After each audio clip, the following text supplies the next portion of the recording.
desculpe aí, vou desativar os comentários e vamos conversar de Bíblia. Eu estou falando sobre espiritualidade bíblica, porque a espiritualidade do cristão deve ser uma espiritualidade bíblica. A gente tem que conhecer a Bíblia e pautar a nossa espiritualidade na Bíblia. Essa é a proposta das minhas conversas aqui, juntando umas coisas que a gente vai aprendendo com o tempo, coisas que a gente lê, coisas que a gente aprende no seminário, traçando aí um caminho. Se você quiser saber o que eu falei antes de hoje, as conversas anteriores, eu gravo essas lives aqui e coloco no YouTube da Casa da Rocha Guarulhos. Digita lá que você vai encontrar a playlist Conversas na Quarentena, que aliás começamos agora a nossa conversa na quarentena de hoje. Hoje dia 5 de maio. Aliás, hoje é aniversário da banda Resgate, tá bom? 31 anos de banda hoje. 12:07 e a gente começa a nossa conversa hoje. Se você quiser saber as anteriores, como eu falei, dá um pulinho lá no nosso YouTube da Casa da Rocha Guarulhos, tá bom? A gente está falando sobre Eclesiastes. Se você ainda não leu o livro de Eclesiastes, eu sugiro que você leia. É um livro muito forte, é um livro muito realista quanto à existência humana e uma espiritualidade adequada, uma espiritualidade bíblica, cristã, ela não despreza a realidade do que nos cerca.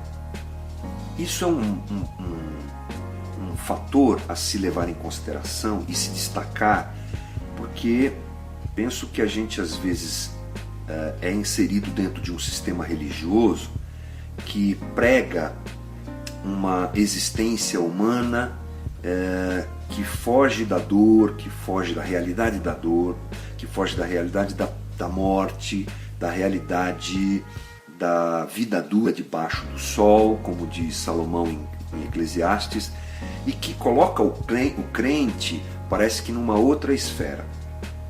Dá a impressão que o camarada se converte e ele sai desse mundo. Ou ele não sai desse mundo, mas ele é protegido desse mundo, né? E é interessante que esse é um pensamento que ele não se adequa à realidade, nem pode ser percebido como real se a gente olhar para a vida que a gente vive. Mesmo sendo cristãos, nós estamos sujeitos às dores, sujeitos às dificuldades, sujeitos ao coronavírus, sujeitos a tudo que há de mal nesse mundo. Nós estamos inseridos em um contexto de um mundo caído e a gente não pode desprezar isso. É claro que a gente conta com a graça e a misericórdia de Deus, que é um Deus imanente, é um Deus que está aqui, é um Deus que cuida da gente. Se eu perguntar para você aí, se você já viveu algum evento em que você sabe que Deus te livrou de alguma coisa, você vai dizer que sim. Como eu tenho experiências de livramentos, como a gente costuma dizer, crente tem esse linguajar, né? De coisas que aconteceram comigo, com a minha família, de Deus nos preservar nos dias maus, sem dúvida nenhuma. Mas eu não posso descartar que isso é fruto da misericórdia e graça de Deus. É o milagre. E milagre, ele só é milagre porque ele não acontece todo dia. Milagre só é milagre porque ele não é da ordem do ordinário, ele é da ordem do extraordinário. E a gente vive a vida, viver a vida é o movimento ordinário da vida. A gente vive nesse mundo. Dentro desse mundo, como eu disse, contamos com a misericórdia de Deus que extraordinariamente nos livra, nos tira, né, nos alcança com a sua graça, nos preservando. Mas o ordinário continua sendo a nossa realidade. A gente está diante de um mundo caído, vivemos nele, sofremos, temos dificuldade, ficamos desempregados e tudo mais. A teologia que não contempla essa realidade, ela não é bíblica, ela é humana, ela é instrumento para utilizar, instrumento para, me fugiu a palavra aqui, mas para enganar pessoas, para ludibriar pessoas, para converter pessoas a coisas relativas ao interesse daquele que está ensinando algo diferente da palavra. Então o que acontece é que às vezes as pessoas se convertem, elas ganham uma ideia de que agora tudo vai dar certo. Agora você está coberto pela unção de Deus e nada vai te atingir. 1000 cairão ao teu lado, 10.000 à tua direita e você não vai ser atingido. Mas e quando a pessoa é atingida? Mas e quando chega um problema na casa dela? Quando ela fica doente? Quando ela perde o emprego? Quando o que é ordinário dessa vida acontece? O que ela ouve? Você está em maldição, deve estar em pecado. Ou você não contribuiu, não deu a oferta que você tinha que dar. Você não está muito firme na igreja, então você está à disposição do devorador, do destruidor, e ele vai acabar com a tua vida. São as ferramentas, as engrenagens da religião que utilizam de uma visão equivocada a respeito da espiritualidade cristã para manipular as pessoas. A palavra era manipular, para a manipulação das pessoas. A religião ela trabalha em cima de 3 pilares fundamentais: medo, ganância e culpa. Então, quando nós observamos a prática da religiosidade dentro do contexto evangélico no nosso país, você vai perceber que esses pilares estão presentes. As pessoas são levadas a se relacionar com Deus por culpa, ou por ganância, ou por medo. E dentro desse aspecto você percebe essa ideia de que o mal chegou até você não porque ele é o ordinário, mas porque você fez alguma coisa errada, ou então Deus está te provando para te dar alguma coisa muito melhor nesses dias e tudo mais. E essa é uma realidade não bíblica.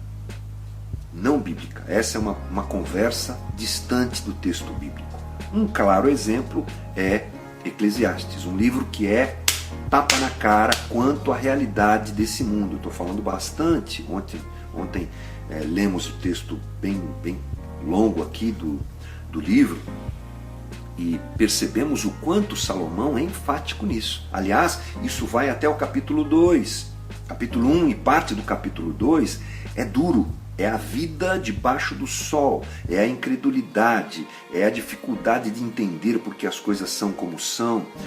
Salomão ele faz uma leitura clara de como a vida do homem debaixo do sol, sem Deus, ela é sem sentido.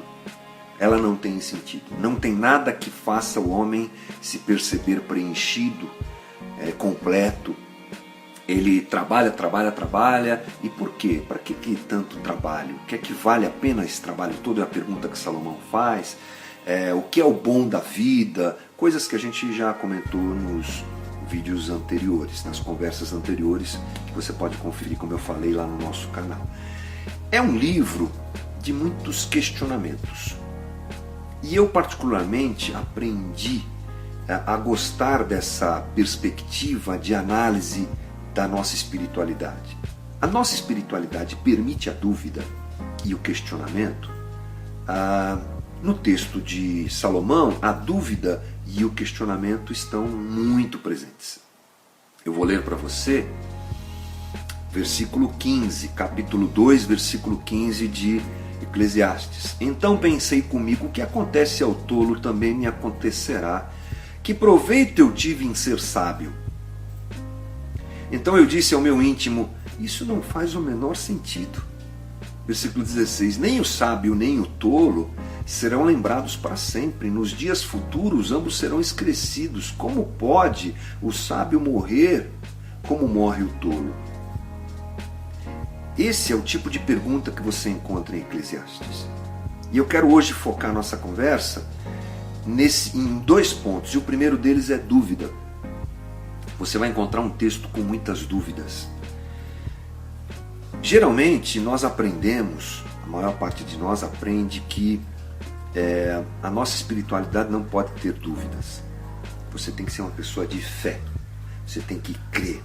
Você tem que acreditar. E ponto. Qualquer margem para a dúvida no coração de alguém que está se relacionando com Deus é um pecado. Você não pode duvidar. E não é isso que eu encontro no texto bíblico. Não é isso. Na verdade, eu encontro muitas dúvidas, eu encontro muita gente duvidando, muita gente perguntando, muita gente questionando.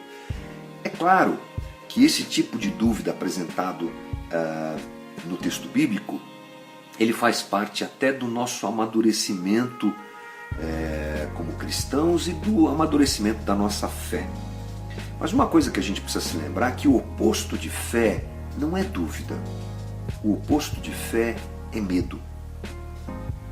O oposto de fé não é dúvida, é medo. A falta de fé se manifesta justamente na presença do medo. 1 João 4,18, um texto muito conhecido, diz que no amor não há medo. Você sabe disso, né? Pelo contrário, o perfeito amor expulsa o medo, porque o medo supõe castigo, e aquele que tem medo não será aperfeiçoado no amor. O medo nos afasta da obra que Deus quer realizar em nós, nos aperfeiçoando no amor. Não é a dúvida, é o medo. A dúvida pode ser inclusive uma expressão de fé, porque só duvida aquele que está buscando a qualificação da sua crença. Você há de convir comigo que você, que já tem uma caminhada com Jesus aí de alguns anos, você amadureceu na sua fé. Eu espero. Só de ter ficado na igreja, só de ter ouvido o pastor pregando, você vai conhecendo o texto bíblico. A fé da gente, ela tem um caminho, não é um desenvolvimento da fé. Fé não é uma coisa estática, pronto, acredito e pronto. Fé, na verdade, tem a ver com conhecer a Deus. E diante de um processo de conhecimento para com outra pessoa, as questões, as dúvidas fazem parte. Você vai conhecendo alguém, você vai adquirindo a liberdade de conversar com essa pessoa e de questionar essa pessoa sobre algumas posições que ela tem para conhecê-la melhor. E na nossa relação com Deus, no desenvolvimento da nossa espiritualidade e da nossa fé, a dúvida também serve para isso. Só duvida aquele que crê que está desenvolvendo a sua fé. Vamos lembrar de alguns exemplos interessantes. Talvez o mais forte nesse aspecto seja o de Tomé, né? Você lembra Tomé? João capítulo 20, Jesus ressuscita, Tomé não acredita, e ali Jesus aparece a Tomé, mostra os furos nas mãos dele, frutos dos pregos, né, cravados na mão de Jesus, enfim, e Tomé toca naquilo, toca do lado de Jesus, e Tomé desmonta e reconhece que Jesus é Deus, e ele faz uma das declarações mais lindas e mais enfáticas a respeito da fé de alguém, que é: Senhor meu, Deus meu. Tomé está olhando para Cristo a partir daquele momento e reconhecendo que ele é Jeová, que ele é Yahvé, que ele é Yahweh, que ele é o Deus, que ele, como judeu, conhecia das escrituras do Velho Testamento. O que aconteceu com Tomé foi um processo de crescimento. Muito bonito, por sinal. Ele que andou com Jesus, ele que se relacionou com Jesus, chega agora no momento da ressurreição e ele percebe: é Deus mesmo. Aquele com quem eu andei, aquele com quem eu comi, aquele com quem eu compartilhei a minha vida durante esses anos, aquele homem que eu abracei, que eu peguei, que eu conheço, ele é Deus. Deus meu, Senhor meu, Deus meu, é a palavra de Tomé para Jesus. Ou seja, a fé de Tomé cresce. Jesus, inclusive, não questiona essa situação. E ele diz: olha, Tomé, se você tem fé porque me tocou, bem-aventurados são aqueles que vão crer em mim, que não vão tocar em mim. É parte do nosso processo de crescimento e desenvolvimento o questionamento. As palavras de Tomé, elas são uma confissão pessoal de fé. Tomé, dessa forma, não só revela a sua fé na ressurreição de Jesus Cristo, mas aponta para o mais profundo significado. Ela não é nada menos do que a revelação de quem Jesus é. Agora Tomé sabia quem Jesus era. Ele confessa isso, não é? Dizendo: Deus, Senhor meu e Deus meu. O cético mais obstinado agora, ele nos dá uma lição de confissão que vem através da dúvida. Portanto, o processo de duvidar não deve fugir de questionar, de perguntar, não deve fugir da nossa relação com Deus. Eu quero lembrar você de alguns textos, me lembrei agora de um aqui, que mostram essa forma de relacionamento da gente com Deus de uma forma muito bonita, que é os Salmos. No Salmo você vai encontrar, nos Salmos você vai encontrar gente que pergunta para Deus, gente que questiona Deus, gente que não entende o que está acontecendo. Salmo 73, certamente Deus é bom para Israel, para os puros de coração, quanto a mim os meus pés quase tropeçaram, por pouco não escorreguei, pois tive inveja dos arrogantes, vi a prosperidade dos ímpios. Eles não passam por sofrimento. Olha a visão do salmista. Ele está olhando para o cara que não crê em Deus, que não obedece à lei, que não é um guardador dos mandamentos de Deus. Ele está dizendo, esse cara aí não passa por sofrimento. Ele tem um corpo saudável e forte. Eles estão livres de eles estão livres dos fardos de todos. Não são atingidos por doenças como os outros homens. Por isso, o orgulho lhes serve de colar e eles se vestem de violência. E aí ele vai questionando a Deus. Deixa eu achar aqui. Enfim, o salmista, ele se coloca diante de uma questão. Por quê? Que um cara que não serve a Deus não sofre? É coisa que a gente pergunta. Gente boa, sofrendo, morrendo, passando dificuldade, e o corrupto, o sem noção, o cara que não tem temor a Deus, está lá na boa. É o salmista. O salmista perguntando para Deus por que isso está acontecendo, por que isso acontece. É claro que essa relação deve ser uma relação respeitosa, uma relação de coração aberto, mas a dúvida ela pode ser um grande instrumento para o nosso aprimoramento na nossa espiritualidade, para a nossa caminhada com Deus. E aí a gente vai para a Bíblia, e a gente vai dobrar o joelho, a gente vai falar com Deus, a gente vai perguntar para Deus, e a gente vai buscar em Deus a resposta daquilo que está no nosso coração. Faz parte desse processo. Podem surgir questões e dúvidas, isso não é errado. Continuar a pensar, mesmo quando tudo está nublado diante de nós e difícil diante de nós, é um processo importante que não pode ser desprezado. No versículo 13 do capítulo 1, Salomão diz: dediquei-me a investigar e a usar a sabedoria para explorar tudo que é feito debaixo do céu. Eu usei a sabedoria mesmo que Deus me deu para olhar a vida, para perguntar sobre a vida, para questionar sobre a vida. Fé não é sinônimo de burrice. Fé não é sinônimo de falta de inteligência. Fé também é pensar, já escreveu John Stott num livreto que ele publicou alguns anos atrás. E pensar é duvidar, é questionar e permitir que essa questão, que esse questionamento se torne um instrumento para a gente crescer na nossa fé. Uma coisa importante é que para ter respostas sobre o que ocorre na terra, o sábio Salomão olha para o céu. Isso é interessante. Ele olha para a vida humana e as suas perguntas e questionamentos ele dirige para o céu.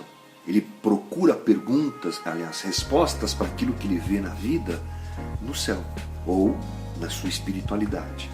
E que esse caminho a gente também possa trilhar. Quero recomendar que você seja mais curioso, pergunte mais, leia mais a Bíblia com essa intenção, procure estudar, procure ouvir gente boa para tirar as suas dúvidas. Isso é fundamental. Mas uma coisa que Salomão apresenta, indo já para o final do nosso papo, é que a realidade da terra, a realidade debaixo do céu, ela é a realidade pós-queda. Se você não tem noção disso, a tua espiritualidade fica manca. Nós vivemos num mundo pós-queda. Isso é muito importante. Sedimentar essas coisas teológicas é muito importante para a nossa fé. Deus cria o homem, e você encontra isso lá em Gênesis, capítulo 1 e 2, numa plenitude de equilíbrio incrível. tudo certo, tudo equilibrado. Capítulo 3 a gente tem a queda.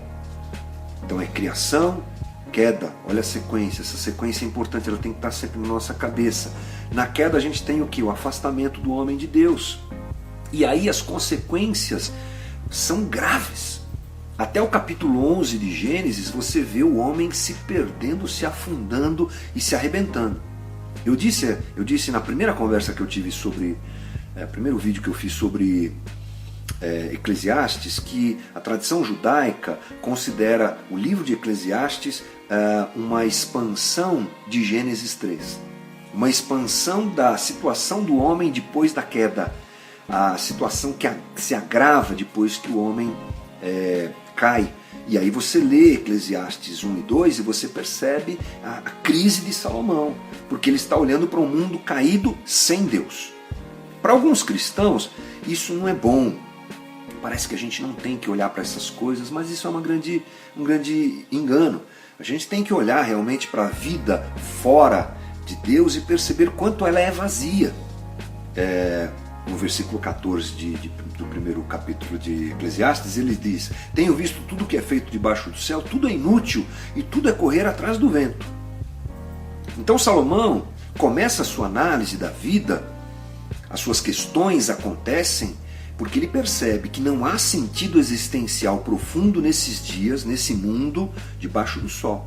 Ele vê o que realmente a vida é nesse mundo sem Deus, é o que ele vê. Vou ler para você. Capítulo 1, versículo 15. O que é torto não pode ser endireitado, o que está faltando não pode ser contado. Pensei comigo mesmo, eu me tornei famoso, ultrapassei em sabedoria todos os que governaram Jerusalém antes de mim. De fato adquiri muita sabedoria e conhecimento. Assim eu me esforcei para compreender a sabedoria, bem como a loucura e a insensatez, mas aprendi que isso também é correr atrás do vento. Quanto maior a sabedoria, maior o sofrimento. Quanto maior o conhecimento, maior o desgosto. É a realidade da vida sem Deus nesse mundo caído. E essa realidade nos aflige. Eu vou contar um pouquinho do que aconteceu comigo, rapidinho aqui. Eu fui criado numa igreja batista até os 21 anos de idade. Me casei, 22. Me casei e fui para uma igreja neopentecostal e lá fiquei 19 anos. A fundação da igreja batista, o fundamento da igreja batista é a Bíblia. Muito legal. Quando eu fui para a igreja neopentecostal, a percepção é diferente. Não é uma valorização quanto aos dons, quanto às experiências sobrenaturais. Uma igreja pentecostal, neopentecostal, funciona assim, né? Uma igreja muito forte quanto a milagres, quanto a prosperidade, essa coisa toda. Tive muitas experiências legais lá, mas não posso deixar de dizer desse movimento que aconteceu com a minha vida. Depois de 19 anos me desliguei dessa igreja e fui estudar teologia, voltei às minhas bases batistas, digamos assim, e me aprofundei na teologia. E ao me aprofundar na teologia, meus olhos se abriram para essa realidade. Caramba, que loucura de mundo é esse que a gente vive? E eu passei por um momento de crise existencial, de olhar para essa vida e ver que ela realmente é passageira, sem nexo, uma loucura, mas ao mesmo tempo a minha fé foi se fortalecendo ao mesmo tempo que eu via a realidade da vida sem Deus, eu via a realidade da vida com Deus, a promessa, né? Da cruz, a obra da cruz, a obra da redenção, a graça. Então, se por um momento isso dá um desconforto, e dá mesmo, vivi as minhas crises, pedi ajuda para alguns amigos quanto a isso nos leva para um caminho, para descobrirmos o verdadeiro evangelho, que se apresenta no meio desse caos em que a gente vive. Então esse é o movimento de Salomão. O primeiro e o segundo capítulo você tem uma visão real do que é esse mundo, mas sem esperança. É uma visão cética. Esse mundo está caído, esse mundo é uma droga, está todo mundo no mal, o que é que está acontecendo? Não tem justiça, não tem bondade, o homem tem um coração corrupto, o que é que nós estamos fazendo com o planeta? É um se matando, o outro se matando. É uma crise. Aqui falta esperança. Essa visão de Salomão até o capítulo 2 ela é incompleta, porque falta a esperança. A esperança, ela é uma realidade. A esperança é uma realidade que não pode fugir do nosso coração. A gente não pode deixar de perceber a realidade desses dias sem a esperança da cruz, daquilo que foi feito na cruz. A maior batalha espiritual que poderia acontecer, aconteceu na cruz, o Filho se entregando por nós. Esse amor é uma realidade histórica, é algo real, que é possível se viver nesse caos. Então, se você estava espantado com a conversa até agora, take it easy, porque a gente precisa fazer essa leitura agora a partir da ótica do Evangelho, da cosmovisão do Evangelho, que é a esperança nesse mundo caído. A cruz é real, ela é histórica, ela aconteceu na realidade desse mundo caótico, no chão da terra. Então, se nós olharmos para a vida a partir do existencialismo e do humanismo e de outros ismos por aí, realmente é uma desesperança absoluta. Ontem saiu a notícia do suicídio de um ator que eu estou com a foto dele aqui na cabeça, o rosto dele na minha cabeça, um cara conhecido da Globo aí, de fazer novelas e tudo mais, eu não lembro o nome dele, não vou atrás disso agora porque foi um exemplo que me veio agora aqui. E aí à tarde eu vi a notícia de que ele havia se suicidado, e a carta de despedida dele é completamente sem esperança. É alguém que chega aos 85 anos de idade, olha para a vida e fala: que droga de vida. É a primeira parte de Eclesiastes, porque sem Deus esse é o resultado. É desesperança absoluta, é crise existencial, ou é uma posição, ou é esse caminho, ou é o caminho do... como é que a gente fala? Me sumiu a palavra aqui de novo. Mas é o caminho de você não pensar na vida, é você viver no automático, das duas uma. Mas se eu penso a partir do existencialismo, do humanismo e dessas bases de análise da existência humana, é desesperador mesmo. E viver nesse mundo é desesperador mesmo. Agora, quando eu olho para essa existência a partir do cristianismo, aí eu tenho esperança. O cristianismo me dá esperança. O ser humano busca, depois da queda, o amor do Pai. Porque nós entramos numa orfandade cósmica. O que nos preenche não está aqui. Não é desta ordem. É da ordem da transcendência. É Deus que vem preencher a nossa existência nesse tempo aqui. Nós queremos chamar alguém de Pai. É a nossa absoluta necessidade, chamar alguém de Pai. É uma orfandade que nós temos. E se vivermos nesse mundo sem a luz do cristianismo e do Evangelho, realmente é difícil demais. As consequências do pecado, elas foram essas. Uma orfandade cósmica absoluta. E nós precisamos nos lembrar que somos justificados pela fé. E temos paz com Deus por nosso Senhor Jesus Cristo, não é? Se teve criação e queda, tem redenção. Se tem criação e queda, a história não parou por aí. Tem redenção em Cristo Jesus. Então meu convite é para você desenvolver a tua espiritualidade. A espiritualidade bíblica é essa, que percebe o mal, que percebe o caos, que percebe a loucura que é desse mundo. Às vezes até incomoda isso, como eu falei que aconteceu comigo, às vezes até dá um negócio, o que eu estou fazendo aqui, que mundo louco é esse? Mas daqui a pouco a gente é agasalhado pela esperança do Evangelho, do Cristo que morreu por nós, e de uma história que continua sendo dirigida por Deus. Alô, gente? Deus te abençoe aí em tudo isso. O Alexandre perguntando aqui: podemos afirmar que a dúvida é um dos artifícios para gerar a fé? Eu não sei se é artifício, mas talvez instrumento, viu, Alexandre? Um instrumento para a gente perguntar, para a gente questionar, para a gente tentar saber. Eu espero que Deus desperte em você que está me assistindo uma curiosidade pelas coisas da Bíblia. Hoje está tão fácil, gente. Tem curso teológico, bons cursos teológicos pela internet, dá para fazer, dá para ler muito livro. Falei ontem, vai ler Timothy Keller, vai ler John Stott, vai ler sei lá, C.S. Lewis. Comece por esses. Vai atiçando a tua vontade de conhecer. Eu acho que é legal. Obrigado pela pergunta, Alexandre. Agora deixa eu ver como é que eu faço aqui para perguntar, ver as outras perguntas. Acredita que o mundo pode se voltar mais para Deus após essa experiência? João, talvez sim, se a igreja fizer o que ela tem que fazer. Porque agora, quem tem que sinalizar o reino é a igreja. E eu não estou vendo muito isso, não. A igreja está se enfiando com o poder, está preocupada com isso. A igreja, é claro que não toda ela, mas o que mais aparece é isso. E isso me dá um certo receio de que, pelo contrário, a gente cause, depende do nosso comportamento, uma repulsa.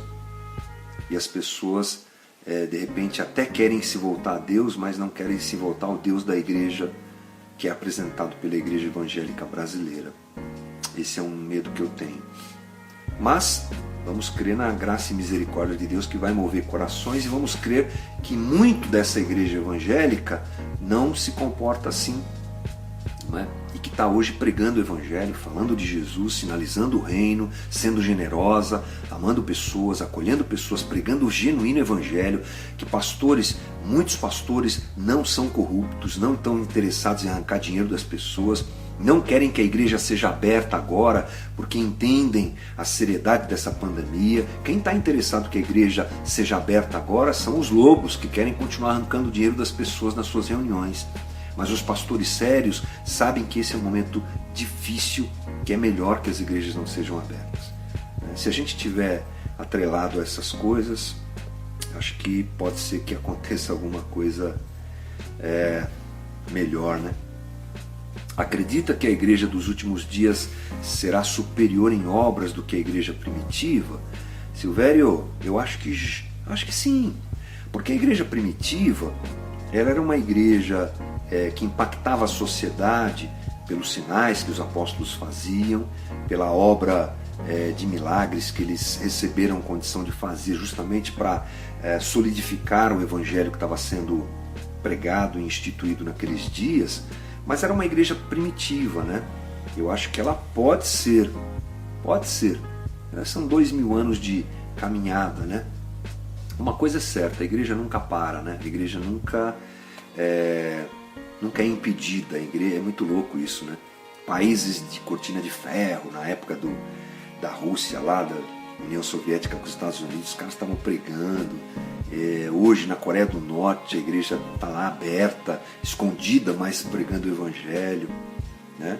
Mas será que ela vai ser superior em obras à igreja primitiva? Eu acho que já é, justamente pela exposição que a gente pode ter. Talvez eu esteja errado, mas acho que talvez sim. Qual é a mensagem que você mais se identifica para se fortificar nos momentos difíceis, João? É a graça de Deus, é perceber que Deus está com a gente no dia a dia, né? E é olhar para a cruz. O Evangelho, ele sempre deve apontar para a cruz, Olha para a cruz, João. Fortalece um Deus que entregou seu Filho por nós.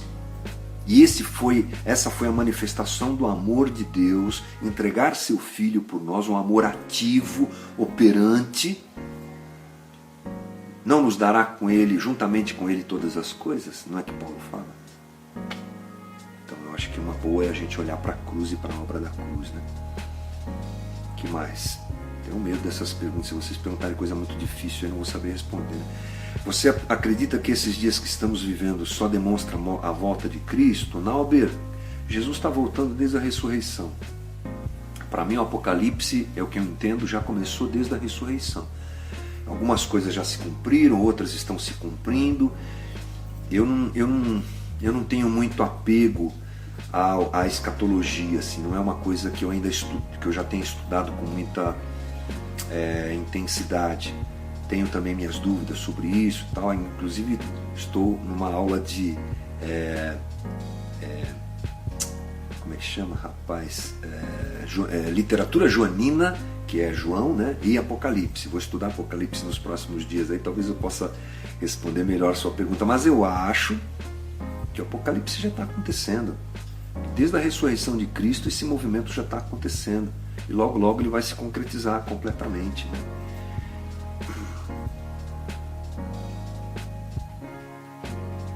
A fé pode ter dúvida, mas quando ela pode se tornar efêmera, Diogo, a fé pode ter dúvidas, mas quando ela pode se tornar efêmera, se ela se tornar efêmera, ela não é fé, né? Fé é a nossa, fé é uma coisa que Deus coloca em nós para nós nos relacionarmos com Ele, né? E a fé que nós devemos ter é no caráter de Deus e na obra redentora de Cristo, né? Muitas vozes ficam gritando para a gente nesses dias, né? Muitas vozes. Tem que tomar cuidado com o coração e se fundamentar nas Escrituras e no Evangelho de Jesus Cristo. Tem perguntas aqui, mas eu não posso ficar mais, gente. Já falei bastante. Obrigado pelo carinho, obrigado pela companhia de vocês. Estou sentindo o cheiro da comida da minha mulher. Vou almoçar agora e que você tenha uma boa tarde. Deus te abençoe. Esse vídeo vai hoje à tarde, às 6 da tarde, ele sai lá no canal do YouTube da Casa da Rocha Guarulhos, tá bom? Desculpe não responder todas as perguntas, mas o tempo já deu aqui. Beijão, gente. Deus abençoe a todos. Valeu.